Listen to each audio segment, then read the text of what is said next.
Sony and Ashley Madison to tech giants like Facebook and Google, cybersecurity breaches have been at the forefront of our minds. And there's a reason for this. We live in a world where customers' and employees' personal and financial data can be easily compromised and used for everything from bank card frauds to extortion. So what have we learned from these online data thefts? Well, as it turns out, absolutely nothing. Rarely does a week go by without a government agency or a large company announcing a data breach. And don't assume it can't happen to you. Your company, irrespective of its size, can easily fall victim to all sorts of online breaches out there. So in this episode of Tech It Out, we take a look at what a data breach is all about, how it works, and what can be done to prevent it.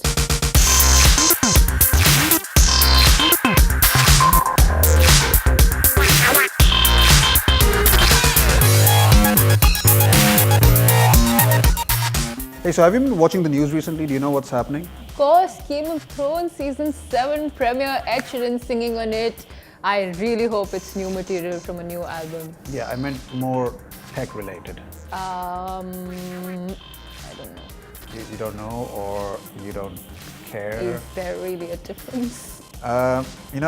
Sooner or later, you're going to have to accept the fact that you do co-anchor a tech show. We've done now, over 40 episodes, so maybe you should take a little bit more interest, just a tiny bit of Fair interest. point, but Doctor Who is going to be played by a woman for the first time. That was in the news. Again, that is more entertainment news than tech news. But isn't the show about time travel and time machines and gadgets and super geeky, super techie, and was in the news? Yeah, this is as good as it's going to get with you, isn't it? Absolutely, don't get your hopes too high. Okay, so if you have been watching the news, tech-related news, then you would know that Reliance Jio allegedly got hacked. Oh yes, of course I remember there was something like this. Oh, you remember that now. Isn't that just convenient? Okay, well then you would also remember that Reliance Jio's customer data was all leaked onto this independent website. I'm talking about people's first name, their second name, their mobile numbers, and allegedly also their Aadhaar information. So if this is true, if this is actually authentic, then you're looking at one of the most biggest data breaches in Indian history. But Sahil, isn't Reliance saying that all subscriber data is safe and nothing's been compromised yet? Yeah, I mean, at first they did say none of the data has been compromised. Then they, filed a police complaint, which kind of means your data has been compromised. So I don't know, but the issue of data breaches is now becoming very serious, and it's high time something needs to be done about it. That's right. In fact, it's becoming such a big issue that we thought we'd put things into perspective for you, make you understand what a data breach is exactly about and why you need to be aware of this ever-growing threat.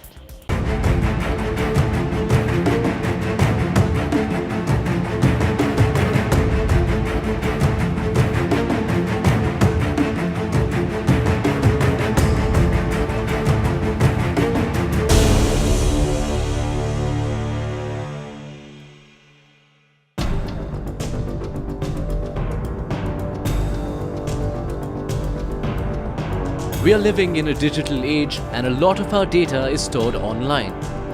As you would agree, our digital protection is as important as our physical safety.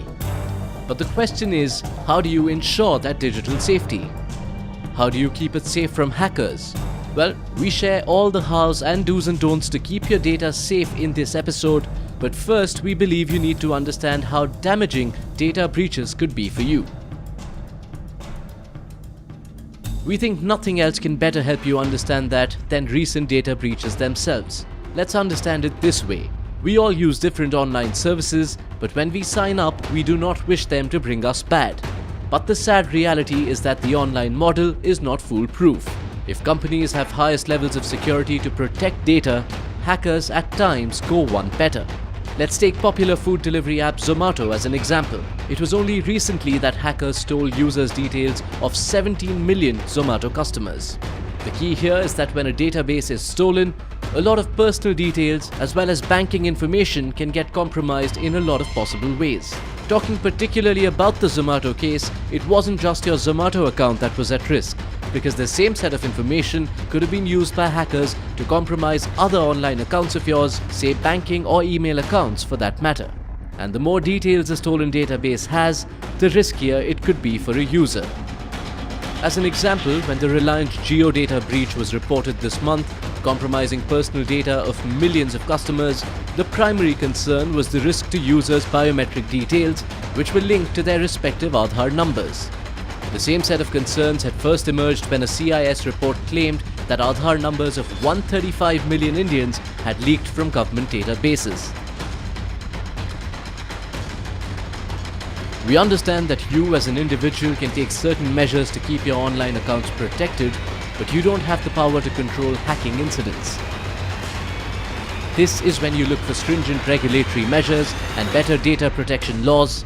Unlike regulatory frameworks in many developed nations, India does not have precise security breach notification laws. Companies here in India are not legally bound to disclose data breaches, and therefore, in the absence of an institutional framework, it becomes difficult to protect consumer interest. With our focus on Digital India, it's time to make data privacy a priority. We need to understand that the need of the hour is full menu data protection laws so that the online safety of users can be better ensured. Right, if you're just joining us on the show, then Sejal and I have been trying to decode data theft. Now, if your company saves private data about their customers and vendors such as passwords, credit card details and other such sensitive information, then even a minor security breach can seriously damage your company's reputation, in fact even lead to lawsuits. Yeah, so large businesses are always at risk, but studies show that small businesses fare even worse. In fact, 70% of businesses or small firms that experience a major security breach will go out of business within 1 year. So the question is, what can be done to prevent data breaches? Well, actually, there's a very simple solution for this. You could, just always upgrade all your systems to Don't you dare say Max. I wasn't going to say Max. Sahil, look me in the eye and say that you weren't going to say all you have to do is upgrade all your systems to Max. Okay, I was going to say Max, yeah. God, I really need to find out how much Apple is paying you. How much are they? Well, that's, private employee for confidential information. We can't reveal that. Employer code, yeah, of course. It's unethical. Okay, anyway, so here are some tips and strategies for your businesses to prevent data breaches.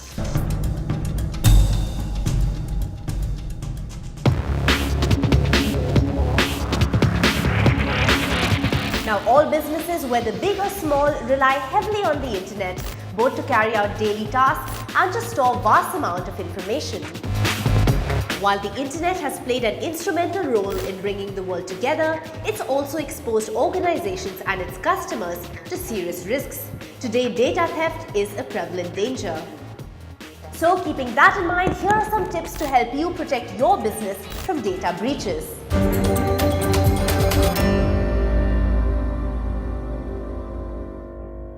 Okay, so consider this one necessary, or actually consider it compulsory. It is very important to encrypt all your data, and of course, this includes both data at rest and in motion.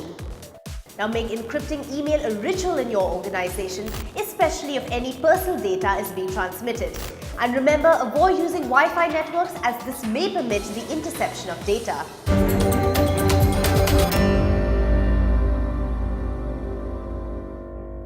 Never reuse the same password, and do not trust any website to store them securely. To increase the level of security within the organization, set up a culture of two-step authentication for all your online business accounts. Now, it's very important that authentication relies on something that only you should know and authenticates something that only you should have, typically your mobile phone, to verify your identity.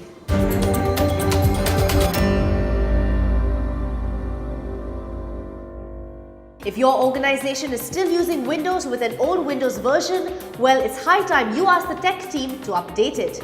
There's a good chance that your business could very well be the next victim of data breach. So yes, now would be a good time to open up your Windows Update Center. You know, that little shield icon that's been gathering dust and cobwebs? You know which one I'm talking about. But jokes apart, CC, just open up the center and make sure that all your security updates have been installed. The best thing to do is to set your devices to install those updates automatically, so that you don't even have to think about it.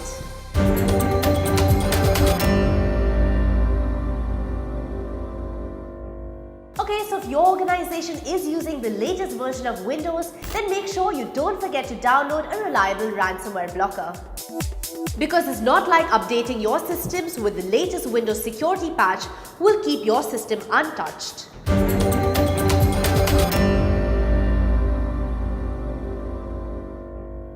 This one is obvious. Always back up your data. Important files, folder, document files, all of it. The files should be encrypted online, and if possible, it should also be saved offline. Now you can do this by downloading them to an external hard drive or by storing them on a cloud-based storage service.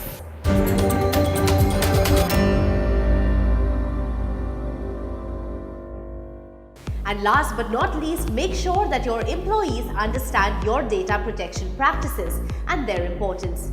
Establish written policies and norms regarding data security and make sure that you communicate it to all your employees.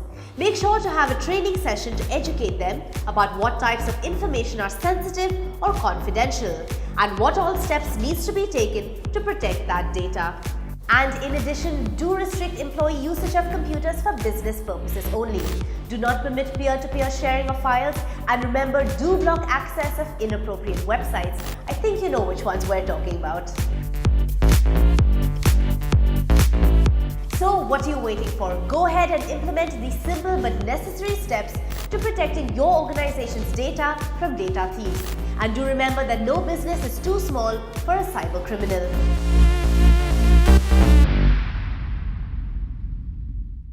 Okay, so those are some tips to prevent data theft, all non-Apple related. I hope you're much happier with that. Fat good, that's going to do if you ask me. But we're going to take a very short break on the show now. More tech action on the other side. But wait 1 second, Sahil. Are you sure you're okay with this? Your boss is okay with this? Tim Cook won't have a problem with us taking Okay, very, very funny, very funny. Let's just take a... Also, tell me something. How is Apple's HR policy? Do they have employee insurance? Are you done? Yeah, I'm done. Let's take a break. Hey, what about overtime pay? And do they have paternity leave? Okay, fine. My application is under review. Break.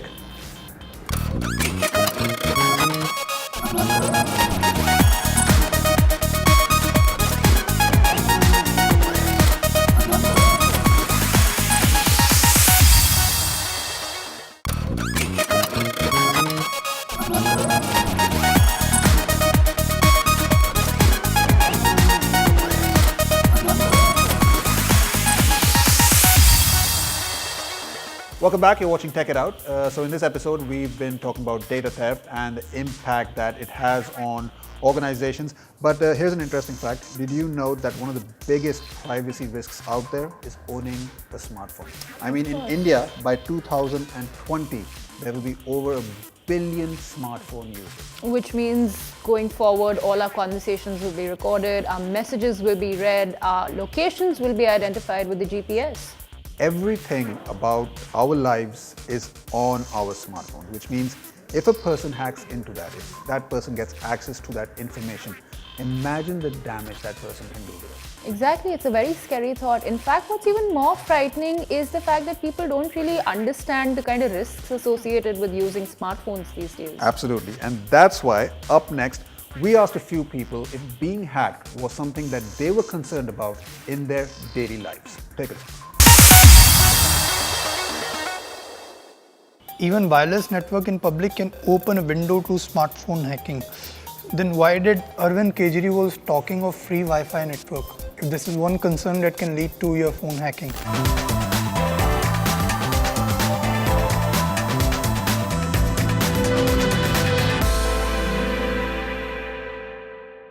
Not really. I mean, I never thought about it that way. Although if I know that someone is hacking my phone or is hacking my Facebook in my phone or something, I'll be really concerned. Like there are secret messages there, yeah. Yes, if my phone gets hacked, then it is obviously a big concern for me. No, not at all. I think using a phone is just too convenient that I at times I just don't care about it.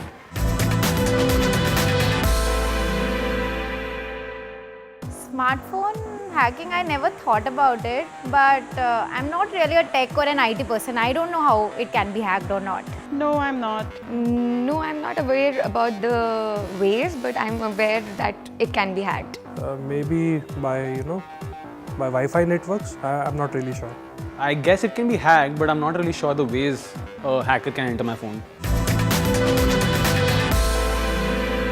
Sharing a phone or a phone's password is a big no-no because you never know how people might fiddle with your phone. Oh really? I never knew that. Sharing a phone or phone's password is a big no-no. No, I don't share my phone password with anyone. Hackers even have ways to retrieve your deleted content. What are you saying? Even wireless network in public can open a window to smartphone hacking. What? I use them all the time. Malicious links can be sent to you via emails or messages. I get a lot of intriguing messages like that, but yes, I can be more aware about it. Yeah, once my phone started vibrating on its own, it was like a hand massage to me actually. Not really. Maybe I have. I'm really not aware about it. No, I mean just the phone should work, that's it. There is no precise way to detect malware on your phone, but unusual behavior hints at a virus attack.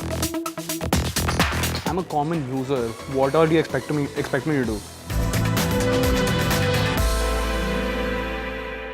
No, not at all. I think by a good cover maybe. I think by installing antivirus or something. By maybe not doing too many credit card transactions or giving out too much of my private information. Update your software as it is released.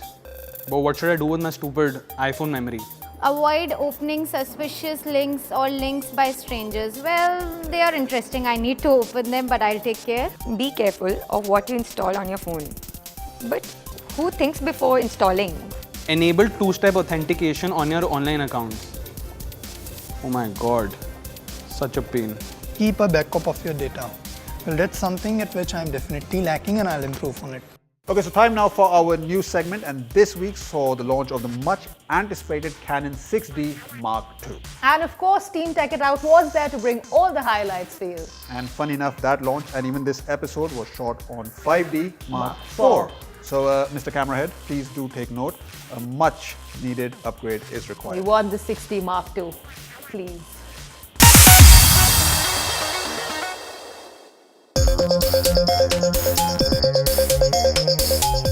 Canon has always been a company focused on producing cutting-edge technology, and it continues this tradition with the launch of the 6D Mark II. The newest addition to the EOS DSLR range has finally been unveiled in India, bringing with it full-frame goodness for enthusiastic shooters. The 6D Mark II includes significant feature enhancements when compared to its predecessor, the 6D. The camera now offers a 26.2 megapixel full-frame CMOS sensor and delivers exceptionally clear images even in low-light conditions. It's capable of achieving an admirable background blur effect, which you know is a key feature of large sensors.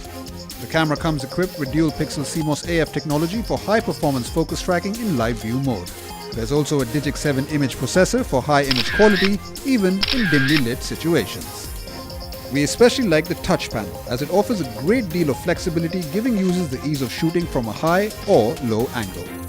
Overall, the camera seems to be a well-rounded DSLR packed into a small, lightweight, easy-to-use compact body. The main feature improvement from a predecessor model is basic factors, including number of pixels for the image sensors, speed of the autofocus definitely, and also the time-lapse 4K movies. So those are really necessary features for the high amateur, and I'm confident that this feature will be liked. Necessary features is making this camera 6D Mark II positioned as a younger brother of 5D Mark IV. Also, one of the hidden feature is the weight of the camera, which is about 2/3 of the 5D Mark IV, and the light and the compact is another important features too. The Canon 6D Mark II will go on sale by the end of this month at a starting price of 1,32,995 rupees for the body alone. If you like, you can also bundle up the camera with EF42 to 70mm USM lens for 1,84,995 rupees. And that's all the time we have on this episode of Tech It Out. We really hope you enjoyed the show. You can, of course, follow us on our social media platforms. @WION_TechItOut is our Twitter handle. Tweet to us. We'll see you same time next week. Thank you for watching.